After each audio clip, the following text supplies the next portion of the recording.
At 6:12 on a Thursday morning, Danielle Mercer watched a locksmith replace the office lock at the Marina her parents had built. People believed she had returned to destroy her family. You didn't have to come. Yes, I did. The folder beneath her arm told a different story.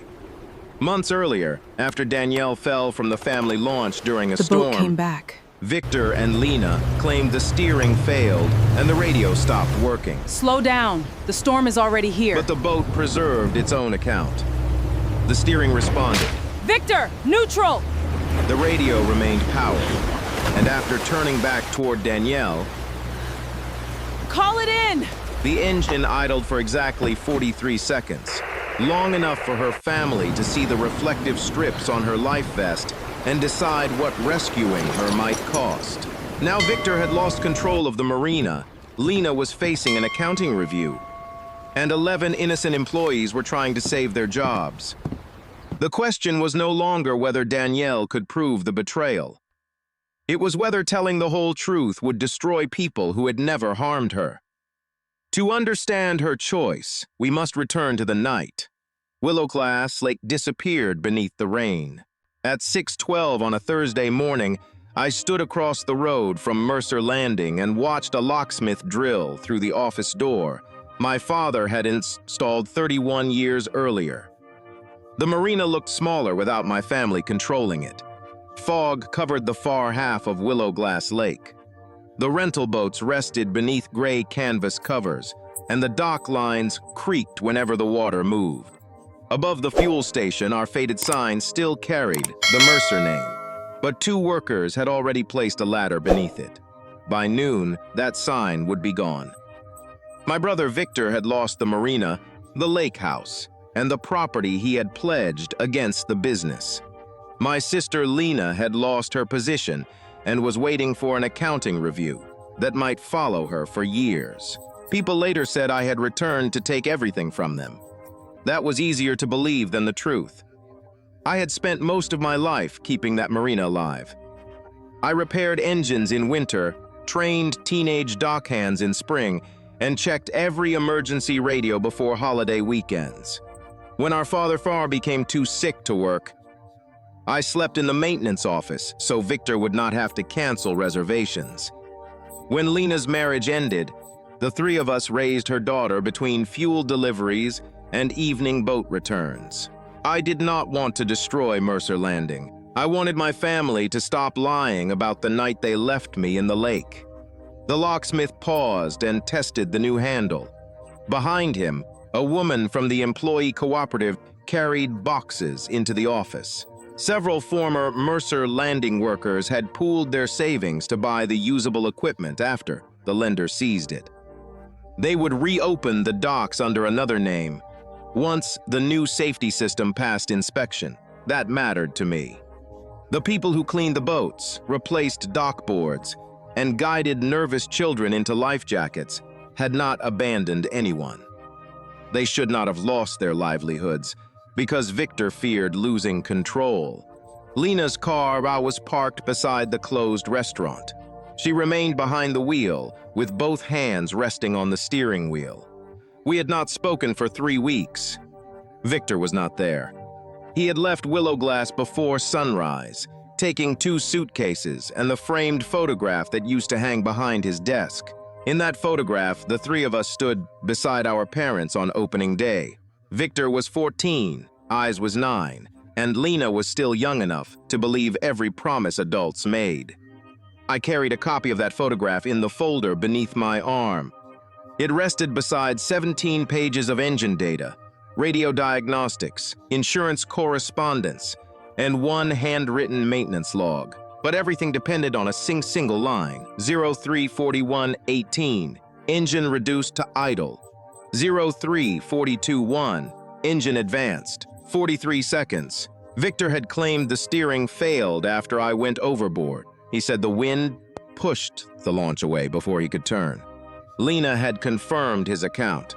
According to both of them, they fought the controls until they reached the eastern shore, where they finally found enough signal to request help.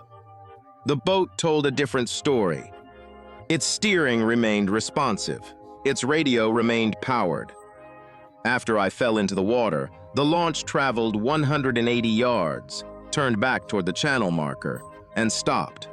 For 43 seconds, my brother and sister were close enough to see the reflective strips on my jacket, close enough to hear me, close enough to use the radio mounted beside Victor's hand. Then the engine accelerated and they headed for shore without me. I did not discover that record until weeks later.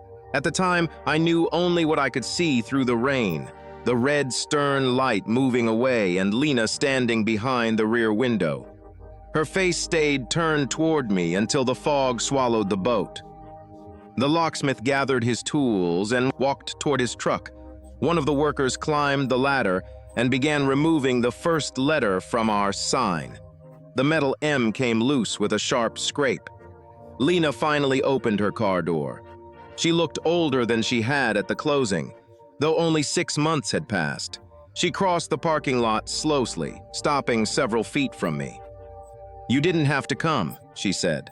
"Yes, I did. To watch."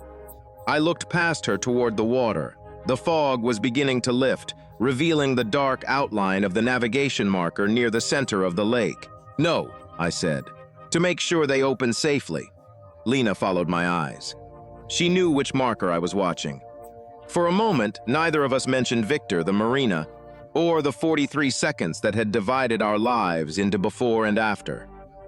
Then the navigation bell sounded once across the water. 10 months earlier, on the night, Victor asked us to help him recover an unregistered service boat before the inspectors arrived. That same bell had been the last familiar sound I heard before my family left the dock. Mercer Landing had survived 3 recessions, 2 hurricanes. One summer when algae turned the shoreline green enough to frighten away nearly every tourist. What it could not survive was Victor's belief that being afraid meant we had to grow faster. Our parents had built the Marina, one dock at a time. My father repaired fishing motors under a canvas shelter, while my mother rented canoes from a folding table. By the time they retired, the property included 40 boat slips, a fuel station, a repair shop, and a restaurant that served excellent catfish whenever the cook remembered the timer. Victor wanted more. He had plans for luxury cabins, a private event pier, and a glass-walled restaurant facing the sunset. He called it protecting our parents' legacy. I called it borrowing against things we already owned to build things nobody had asked for. For a while, I appeared to be wrong. The first cabin stayed full. Couples booked weddings at the new pier. Victor appeared in a regional travel magazine, wearing a white shirt I had never seen him wear while repairing anything. Then the construction company submitted 3 change orders. A retaining wall failed inspection. 2 unusually dry summers lowered the lake and left the expensive event pier overlooking mud. Victor borrowed again. He never told Lena or me exactly how much. I managed the repair shop and safety operations. I knew the condition of every rental boat, which dock boards needed replacing, and which teenagers could be trusted to close the fuel station without being reminded twice. What I did not know was that Victor had pledged the lake house and most of the original Marina property against the expansion loan. Lena handled the accounts. If anyone should have known, it was her. But Lena had spent her life keeping peace between people who preferred not to tell the truth. She moved overdue bills into different folders. She delayed checks until deposits cleared. When Victor missed a payment, she found a reason the bank statement did not match our records. She called it buying time. Time, I learned, can become another form of debt. 10 months before the locks changed, an independent inspector was scheduled to arrive on a Friday morning. He was reviewing the marina for a resort company, interested in buying the entire shoreline property. Victor had not mentioned any sale to the employees. He told them the inspector was evaluating insurance coverage. I found the real documents on Wednesday afternoons beneath a stack of restaurant invoices in his office. The sale would settle, and the bank debt. Victor would receive enough to start over somewhere else. Lena would avoid bankruptcy. The employees would receive 30 days' notice.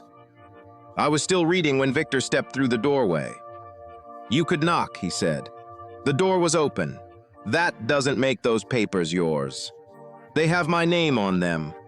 My signature was required because our parents had divided ownership among the three of us. Victor managed the business, but he could not sell the original waterfront parcel without my consent. He closed off his door. We can discuss this after the inspection." "We're discussing it now." His jaw tightened, but his voice remained calm. Victor rarely shouted. He preferred to speak as though disagreement proved the other person had failed to understand something simple. "If we lose this buyer," he said, "the bank takes everything, and the employees. The buyer may keep some of them. The contract says they're bringing their own staff." Lena appeared at the office window. She had probably heard enough to know what we were discussing. When I looked at her, she lowered her eyes. That told me she had known. I've left the office before anger made the decision for me. In the maintenance building, I began checking the records the inspector would request. The trouble was worse than the debt. 3 rental boats had overdue fire system certifications. The emergency phone near the western slips had no active service. 2 locator beacons showed subscription warnings, and the automatic distress transmitter on our service launch had been disconnected. I carried the transmitter into Victor's office. "Why is this offline?" He barely glanced at it. "Temporary cost reduction. It sends our position if a boat loses power. We still have radios. A radio only works if someone can reach it." Victor rubbed both hands over his face. "Give me 48 hours, Danielle. That equipment stays active." 48 hours, he repeated. "The sale closes, the debts are paid, and nobody has to know how close we came." Before I could answer, Lena's phone rang. A dockhand had found one of our old service boats drifting near the northern inlet. It had been used to carry construction materials, but its registration had expired months earlier. The hull still displayed the Marina's identification number. If the inspector found it, he would ask why an unregistered company vessel had been left unsecured on the lake. Victor looked at the weather report on his computer.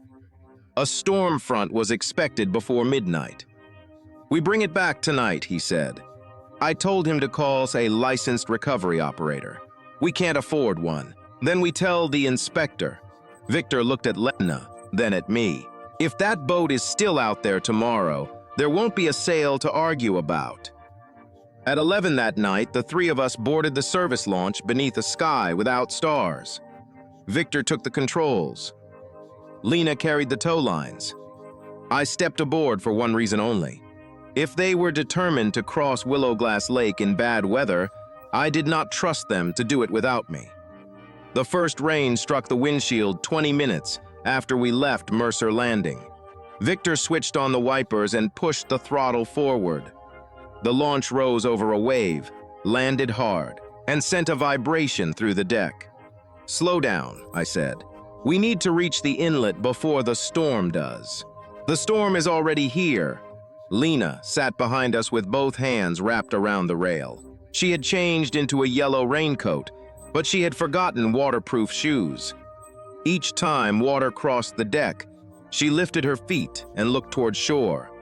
The Marina lights had disappeared behind the rain.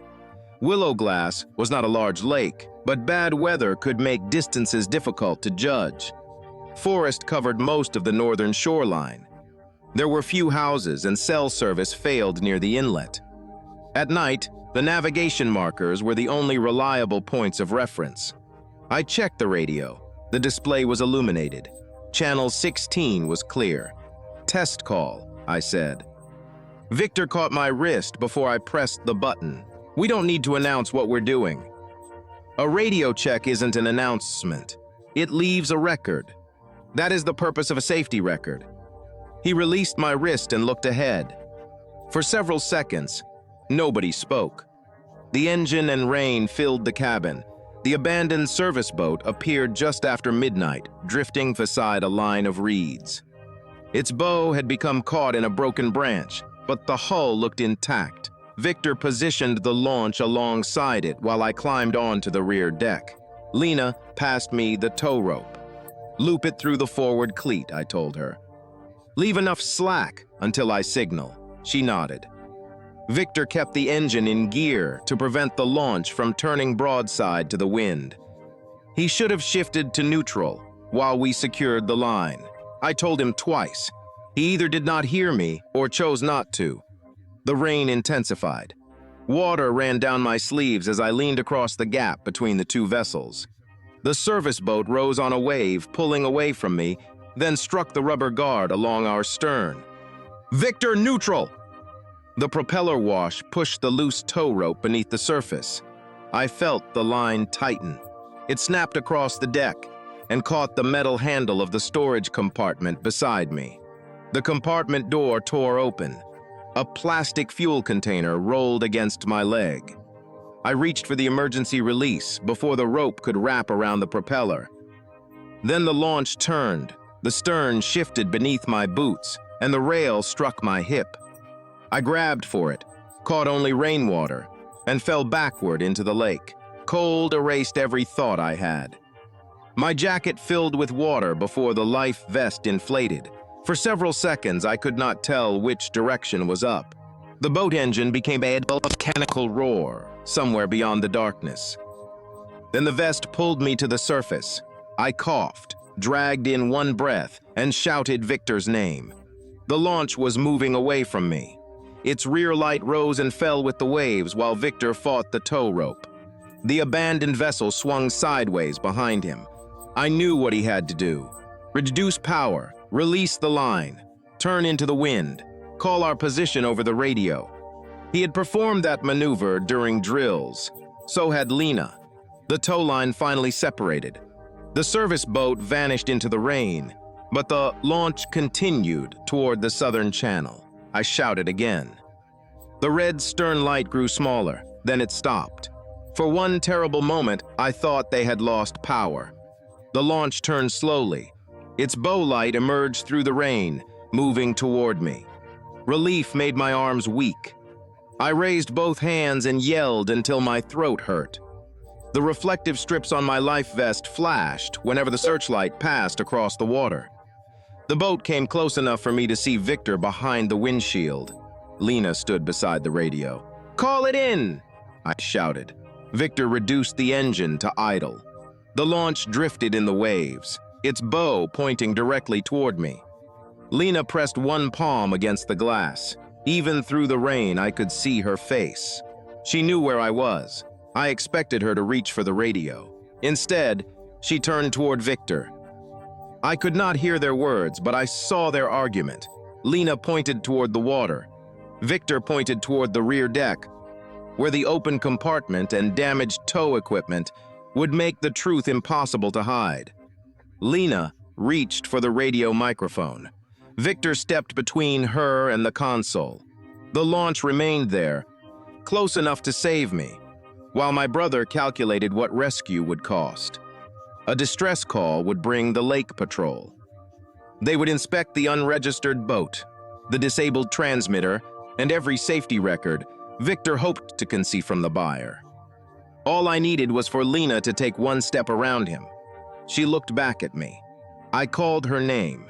Victor pushed the throttle forward. The bow lifted. The engine roared. Lena stuck the side window as the launch accelerated away. I watched her through the wet glass until fog and rain erased her face. At that moment, I did not know they had stopped for 43 seconds. I had no engine record, no radio diagnostics, and no witness. I knew only that they had seen me. The nearest shore was too far away. My clothes were heavy, and the wind was carrying me toward the center channel. I forced myself onto my back and searched the darkness for a fixed light. A green flash appeared between the waves, navigation marker 7. It stood perhaps 200 yards away. Beneath its light hung an old brass bell that sounded whenever the marker moved. I began swimming toward it. My life vest kept my head above water, but every wave turned me away from the green light. I kicked until my legs began to stiffen. I stopped, corrected my direction, and kicked again. The bell rang once, then again. I counted each sound because counting was easier than thinking about the boat moving towards shore. By the time I reached the marker, I could no longer feel my fingers. I wrapped both arms around the wet chain beneath the platform and tried to call for help. No words came out. The bell moved above me, slow and uneven in the wind. I pressed my cheek against the chain and understood that if I lost my grip, nobody on shore would know where to look. There are moments when the body stops asking what you want. It reduces life to one instruction: hold on. The chain beneath navigation marker 7 was coated with algae and cold enough to hurt. I could not close my fingers around it, so I pushed my forearm through one of the larger links and locked my other hand against my wrist. The marker tilted with each wave. When it leaned away, the chain lifted me until my boots left the water. When it leaned back, the lake closed over my mouth. Above me, the bell kept ringing. I counted every strike. At 12, I pictured the repair shop on a summer morning. At 21, I remembered my mother teaching me to coil a rope without twisting it. At 30, I saw Lena behind the launch window. I stopped counting after that and concentrated on the sound. Alone. Bell. Breathe. Bell. Hold. I do not know how long I remained there. The clinic later estimated less than 40 minutes. Memory stretched it into a night without an end. The first light I saw came low across the water. It moved slowly, disappeared behind the rain, then returned. I tried to shout. Only a broken sound left my throat. The light swept past me. For several seconds, darkness returned. Then a small engine changed pitch and turned against the wind. The beam settled on the reflective strip across my shoulder. Danielle, I recognized Elias Wynn's voice before I could see him. Elias had inspected the lake's navigation lights for nearly 20 years. He was supposed to have retired, but storms made him restless.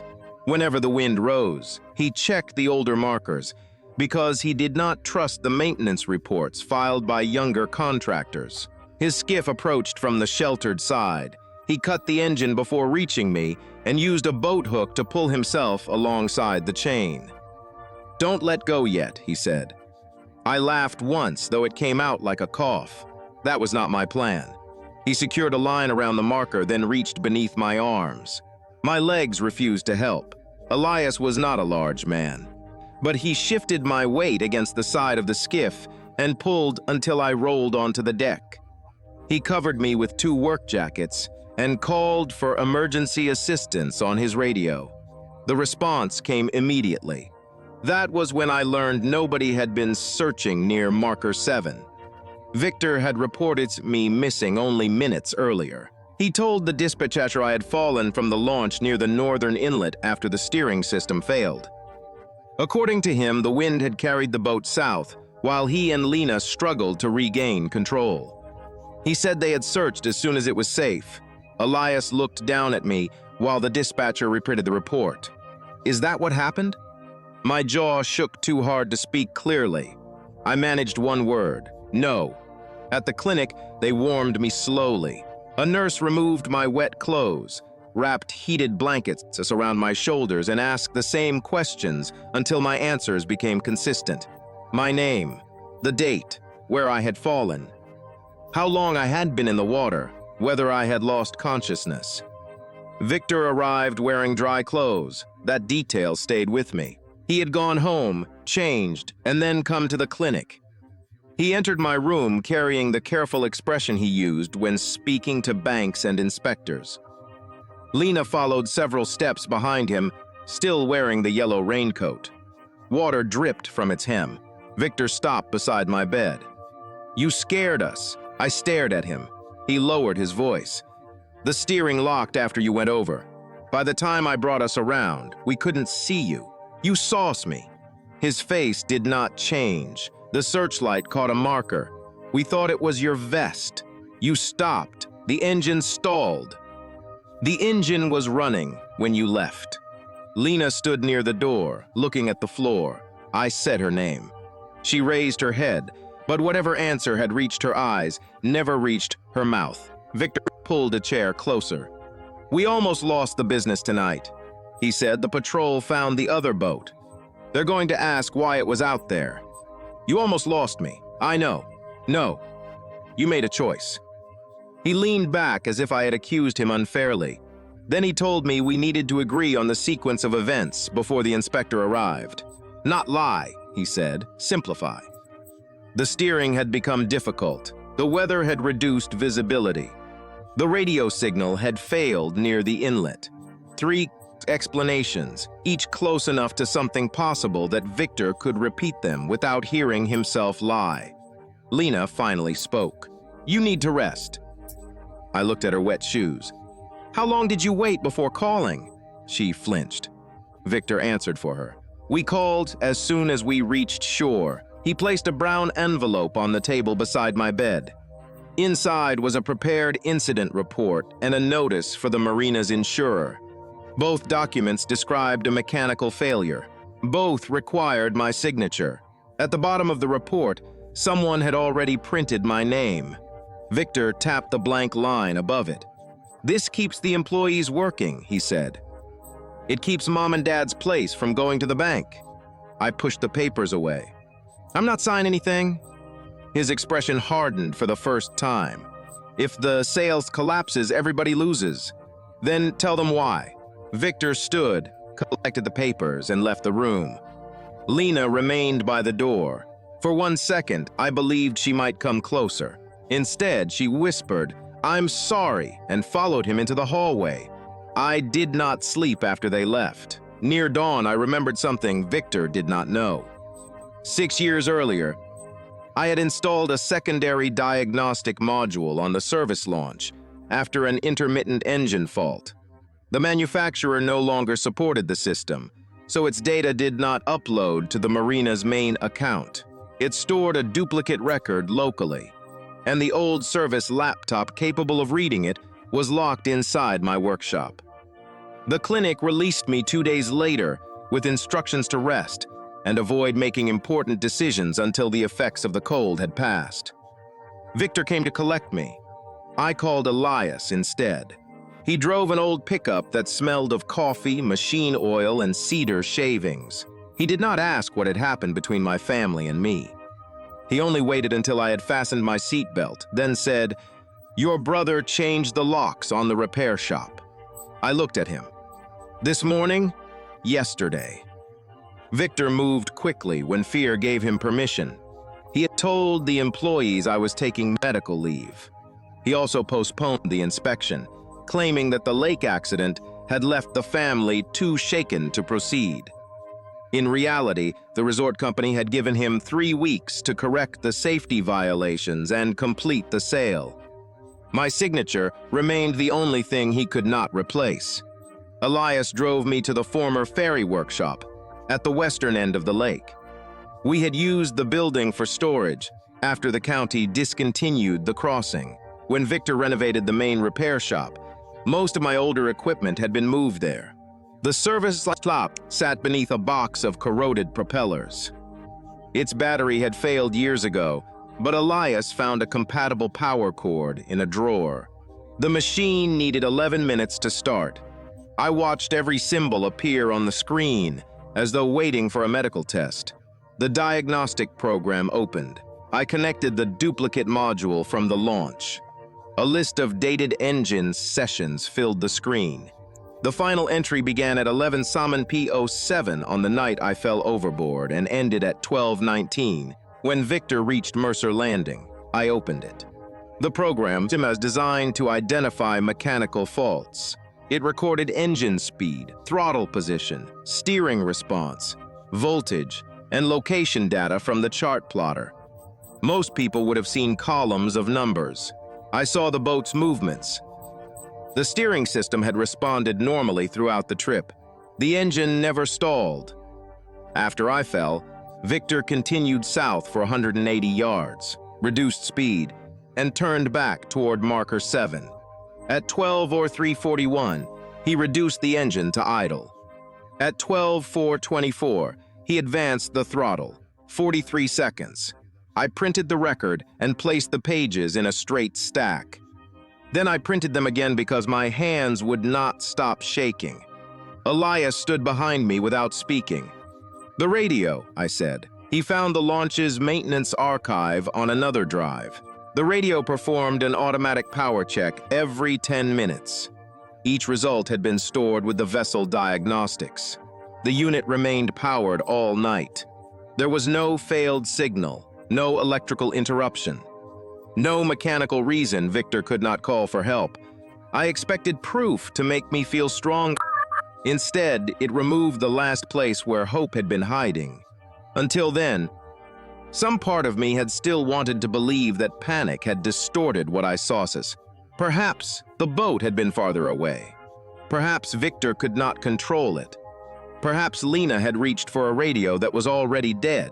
The records left no room for those possibilities. Elias opened his weathered maintenance notebook. He had written the time he reached marker 7:12:31. The Lake Patrol received Victor's emergency call at 12:37. Victor had arrived at the Marina at 12:19. He waited 18 minutes on shore before reporting me missing. "Will you give a copy of this to the investigators?" Elias asked. I looked through the workshop window toward the Marina across the water. Employees were replacing boards on the event pier. They did not know that Victor was preparing to sell the property or that the resort intended to dismiss them. Some had worked for our parents. Others had mortgages, children, or medical bills. If I submitted the records immediately, the authorities could suspend the Marina's operating license. The insurer could refuse every claim connected to the accident. The bank might seize the property before anyone had time to protect the workers. Victor had built his defense around that choice. Tell the truth and harm innocent people. Stay silent and protect the family lie. I spent the next 12 days making copies, requesting records, and speaking to an attorney in another county. I documented the disconnected equipment, the overdue certifications, the sale agreement, and Victor's prepared incident statement. Then Lena came to the ferry workshop. She closed the door behind her and placed the yellow raincoat on the workbench. "I can't keep it at home," she said. I waited. She sat across from me, twisting one sleeve around her hand. "When we turned back, I saw you beside the marker." "I know. I told him to call, but you didn't call." Her eyes filled, though she did not cry. "Victor said the patrol would inspect the launch. He said they'd find the transmitter and the tow equipment. He said the resort would walk away and the bank would take everything." "How long did you wait at the Marina?" She stared at the floor. 18 minutes. The numbers sounded different in her voice. "Victor wanted us to say the radio failed. I kept telling him we had to call. He kept saying you had a vest and would reach the marker. You left me in cold water because he made a prediction. I was afraid. So was I." Lena placed a folder on the table. Inside were overdue notices, loan statements, and emails from the resort company. The sale was scheduled to close the next morning. "They need your signature," she said. "Victor thinks you'll sign to save the employees." He knew me well enough to believe that. He did not know me well enough to understand that protecting workers and protecting him were not the same thing. I closed the laptop and gathered the records. "Tell Victor I'll attend the closing. Are you going to sign?" Not the agreement he prepared. By midnight, my attorney had completed another proposal. One that would cost my family everything they controlled without forcing innocent employees to disappear with them. The closing took place inside the Marina restaurant at 9 the next morning. The dining room had been closed for the season. Chairs stood upside down on the tables, and sunlight from the lake revealed dust across the floor. Victor had cleared one table near the windows for the documents. He wore the same white shirt from the travel magazine. Lena sat beside him.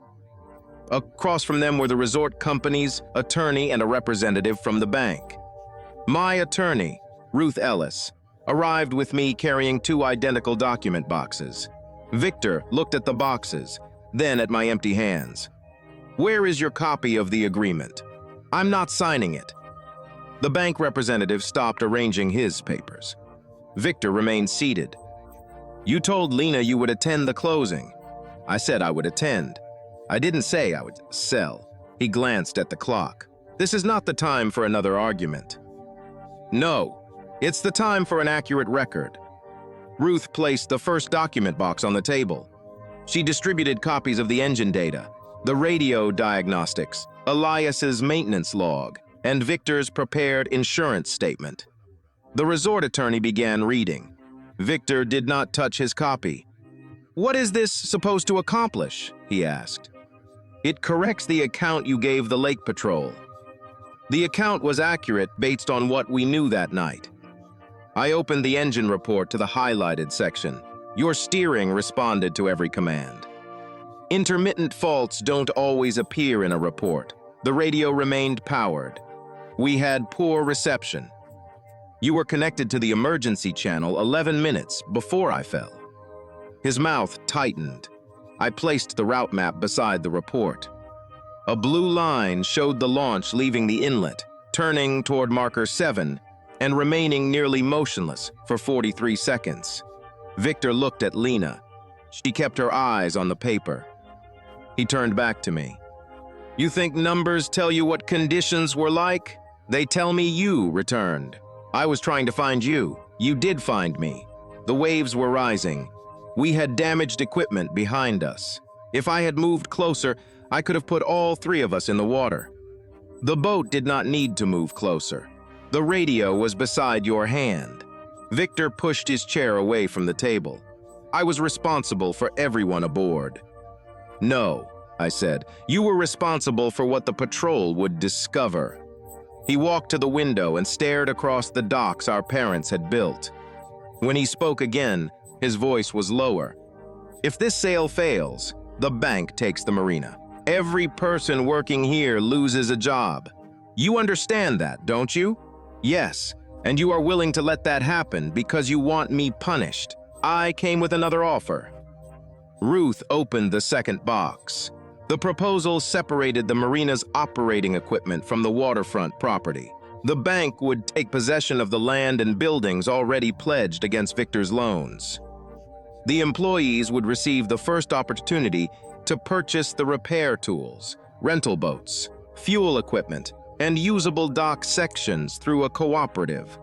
My ownership interest would be surrendered to settle part of the debt. I would receive nothing from the sale. The resort representative read the first page twice. Victor returned to the table. "You can't transfer company assets without my approval." "You transferred debt without mine," I said. "The court can decide which action came first." Ruth explained that the proposal had already been provided to the bank's legal department. If the resort transaction failed, the bank preferred an organized sale of movable assets to an immediate auction. The workers had 30 days to secure financing. It was not a promise that the Marina would survive. It was a chance.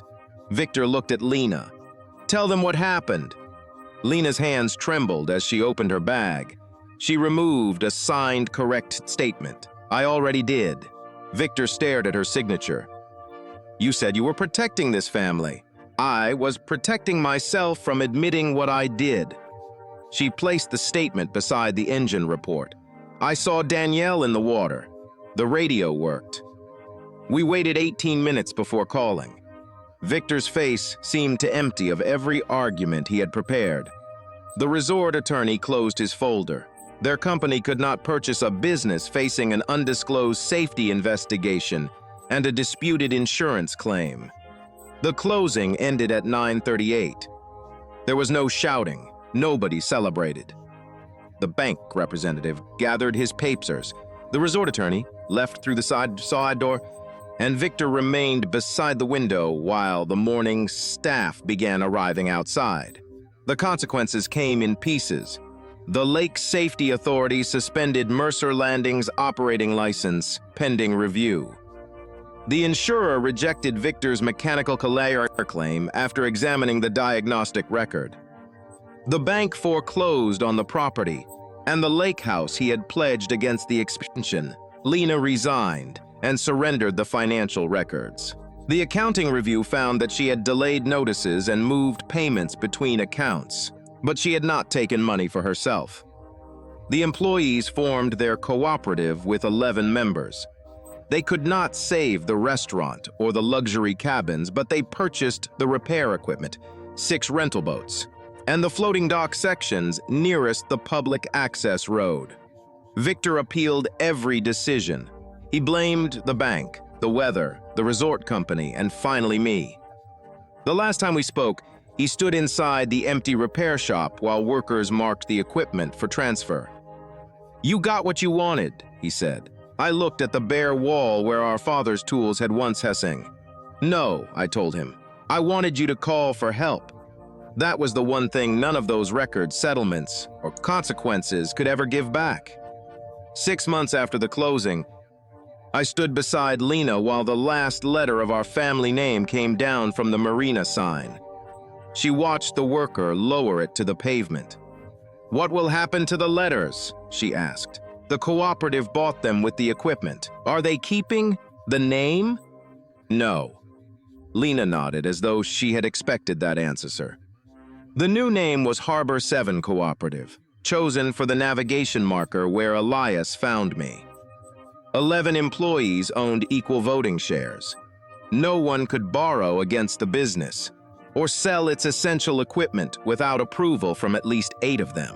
They had reopened only the repair shop, the public fuel dock, and 6 rental slips. The luxury cabins remained locked.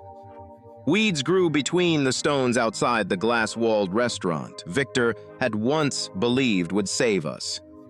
The smaller operation was not impressive enough for a travel magazine. It was also not drowning in debt.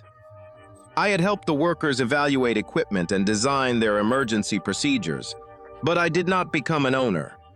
Some people assumed that after everything Victor had done, I would want the Marina for myself. I did not. I had spent too many years confusing responsibility with ownership. The lake did not belong to my family, and neither did the labor of people who had kept our business running while we made decisions without them. My only permanent role was training. Every employee learned how to make a distress call, recover someone from cold water, and document an equipment failure without waiting for a supervisor's permission. Radios were tested at the beginning of every shift. Safety records were copied to a system no single person could erase. If an emergency device lost service, the affected boat stayed tied to the dock. No exceptions for money.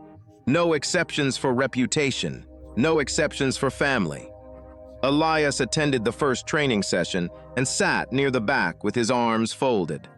When I thanked him for finding me, he shook his head. "I checked a light," he said. "You reached the marker." That was how Elias handled praise. He divided it until nobody owed him anything. Marker 7 had been replaced during the winter. The county installed a newer structure with an electronic warning tone, and the old brass bell was offered as surplus. The cooperative purchased it for $20. They hung it outside the training room, not above the entrance, not beneath a plaque carrying my name. It rested beside the cabinet containing emergency blankets and spare life jackets. When wind came through the open service doors, the bell moved once or twice. Each time it sounded, my body remembered the chain. For months after the accident, I could not stand beneath a cold shower. I slept with a lamp on, because darkness and running water brought back the red's stern light disappearing into fog. Recovery did not arrive as courage. It came as ordinary decisions. I returned to the dock. I boarded a boat. I let someone else control the engine. Then, one clear morning, Elias took me to Marker 7. I touched the new metal rail, listened to the water against the hull, and returned to shore without asking him to hurry. Victor left Willowglass. Shortly after the bank took the lake house, he sent Lena several long messages, explaining why every decision he made had been necessary. He sent me one envelope. Inside was the photograph from the old office. There was no apology. I kept the photograph because destroying a memory does not correct it. The children standing beside our parents had loved one another. What happened later did not make that love imaginary. It simply proved that love, without responsibility, could not be trusted to make the right choice. Lena's path was quieter. The accounting review ended without criminal charges, but she lost her professional certification for 2 years. She found work at a grocery warehouse and attended Harbor 7's first cold water safety course on her day off. She did not sit beside me. Afterward, she replaced every expired life jacket in the children's rack using money from her first paycheck. She did not tell anyone she had done it. I recognized her handwriting on the purchase receipt. That evening, she asked if we could have coffee. I agreed. We met once a month after that. We talked about her daughter, our mother's recipes, and the weather. Some days, Lena tried to explain the night on the lake. I stopped her. Understanding her fear did not require me to become responsible for easing her guilt. I forgave her in the only way I could manage honestly. I stopped, hoping she would suffer enough to make us even. But she would never manage my finances, share ownership with me, or hold responsibility for my safety again. Forgiveness did not return her to the place from which she had harmed me. On the morning Harbor 7 officially opened, Lena stood near the parking lot while workers raised the new sign. She did not ask to be included in the group photograph. After the others went inside, she walked with me to the end of the dock. The lake was calm. Marker 7 flashed green in the distance. "I heard you that night," she said. "I know. I think that is the part I'll carry forever." I watched a rental boat leave the harbor. Before releasing it, a dockhand tested the radio and waited for a clear response. "You should carry it," I said. "Just don't waste it." Lena nodded. We stood there until the navigation bell moved in the morning wind. My family had lost the Marina because Victor believed saving a legacy mattered more than admitting the truth. What survived was smaller, humbler, and no longer ours. But the radios worked. The workers had a voice. And when someone called for help, nobody had the authority to calculate whether that life was worth the cost. If stories about truth, consequence, and difficult mercy matter to you, you are welcome to stay with Hush Stories.